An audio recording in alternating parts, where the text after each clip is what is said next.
मैं Malti Saxena, assistant professor Biyani girls BEd college, गुरु केपीओ की ओर से आप सभी का स्वागत करती हूँ। आज का हमारा विषय है बुद्धि परीक्षण यानी कि इंटेलिजेंस टेस्ट। मनुष्य के योग्यताओं का मापन बुद्धि परीक्षण के द्वारा किया जाता है। आप सभी के मन में यह प्रश्न उठना स्वाभाविक है कि क्या मनुष्य की बुद्धि का भी मापन किया जा सकता है? जी हाँ, हम आपको बताना चाहेंगे कि प्राचीन काल से ही हमारे यहाँ मनुष्य की बुद्धि का मापन किया जाता रहा है।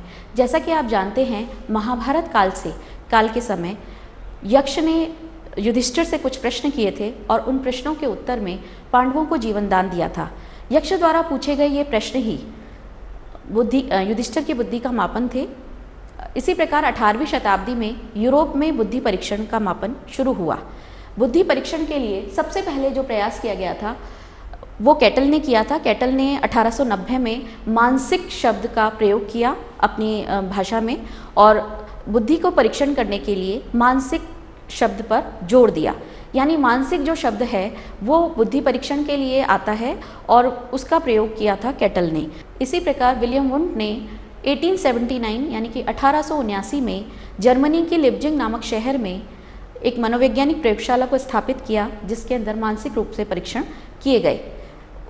विलियम वुंड का यह जो परीक्षण था यह वैज्ञानिक परीक्षण का आधार बना और उसके बाद में सबसे अधिक बुद्धि परीक्षण करने में सफल हुए अल्फ्रेड बिने, जिन्होंने 1905 में बिने साइमन स्केल बनाया अपने सहयोगी साइमन के साथ में। उस समय जब ये परीक्षण बनाया गया था तब इसमें 30 प्रश्न शामिल किए गए थे और उसको विभिन्न बालकों पर परीक्षित किया गया। उसके बाद में इसमें संशोधन किए गए और सबसे पहला संशोधन हुआ था 1908 में।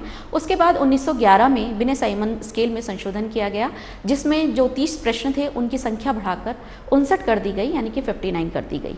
और उसके बाद में सन 1916 में अमेरिका के स्टैनफोर्ड विश्वविद्यालय ने सन 1916 में अमेरिका के स्टैनफोर्ड विश्वविद्यालय ने टर्मन की अध्यक्षता में इस स्केल में संशोधन किया और इसके प्रश्न 90 कर दिए गए।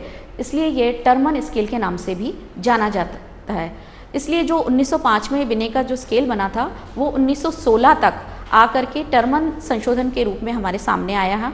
आज भी विश्व के सभी देशों में इस बिने साइमन स्केल को अलग अलग रूपों के अंदर परीक्षित किया जाता है। भारत में साइमन स्केल का संशोधन यहाँ की मनोवैज्ञानिक प्रयोगशाला इलाहाबाद में जो स्थित है, इलाहाबाद साइकोलॉजिकल ब्यूरो कहा जाता है, वहाँ पर विभिन्न तरह के परीक्षण हमारे यहाँ के मनोवैज्ञानिकों ने किए हैं। भारत के प्रमुख मनोवैज्ञानिकों में भाटिया एवं जलोटा का परीक्षण, जिसे कि भाटिया बैटरी के नाम से जाना जाता है, वह अत्यधिक प्रसिद्ध है।